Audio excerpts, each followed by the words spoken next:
செந்தில் பாலாஜிக்கு எதிரான அமலாக்கத்துறை வழக்கு விசாரணைக்கு தடை விதிக்க கோரி செந்தில் பாலாஜி தரப்பில் தாக்கல் செய்யப்பட்ட மனு மீது விசாரணை நடைபெற்றது. அப்போது செந்தில் பாலாஜியின் கோரிக்கை நிராகரிக்கப்பட்டிருக்கிறது. விவரங்களை நிகரானுடைய சிறப்பு செய்தியாளர் மதன் என்ன கோரிக்கை, ஏன் நிராகரிக்கப்பட்டிருக்கு செந்தில் பாலாஜியுடைய கோரிக்கை?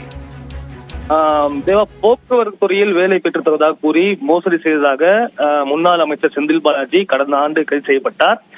இவருக்கு எதிரான இந்த மோசடி வழக்கு என்பது கலெக்டர், அதாவது சென்னை மாவட்ட ஆட்சியர் அலுவலகத்தில் உள்ள அந்த சிறப்பு நீதிமன்றத்தில் நிலுவையில் உள்ளது. அதே போல இந்த மோசடி தொடர்பாக அந்த பண பரிவர்த்தனைகள் சட்டவிரோதமாக பண பரிவர்த்தனை செய்ததாக தொடரப்பட்ட அந்த அமலாக்கத்துறை தொடர்ந்த வழக்கு என்பது சென்னை முதன்மை அமர் நீதிமன்றத்தில் நீதிபதி அல்லி முன்பு விசாரணை உள்ளது. இந்த வழக்கு அமலாக்கத்துறை தொடர்ந்த இந்த வழக்கு தான் தற்போது விசாரணை சூடு பிடிக்க ஆரம்பித்துள்ளது. ஏற்கனவே அதாவது மோசடி வழக்கு, தன் மீதான அந்த மோசடி வழக்கு விசாரணை முடியும் வரைக்கும் இந்த அமலாக்கத்துறை தொடர்ந்த அந்த வழக்கு விசாரணை தள்ளி வைக்க வேண்டும் என்ற ஒரு கோரிக்கையுடன் ஏற்கனவே செந்தில் பாலாஜி சென்னை முதன்மை அமர் நீதிமன்றத்தில் ஒரு மனு தாக்கல் செய்தார். ஆனால் அந்த மனுவை நீதிபதி அல்லி தள்ளுபடி செய்துவிட்டார். இதையடுத்து சென்னை உயர்நீதிமன்றத்தில் செந்தில் பாலாஜி தரப்பில் ஒரு மனு தாக்கல் செய்யப்பட்டது. அந்த மனுதான் இன்று உயர்நீதிமன்றத்தில் நீதிபதிகள் MS ரமேஷ் மற்றும் சுந்தர்மோகன் அமர்வில் விசாரணைக்கு வந்தது.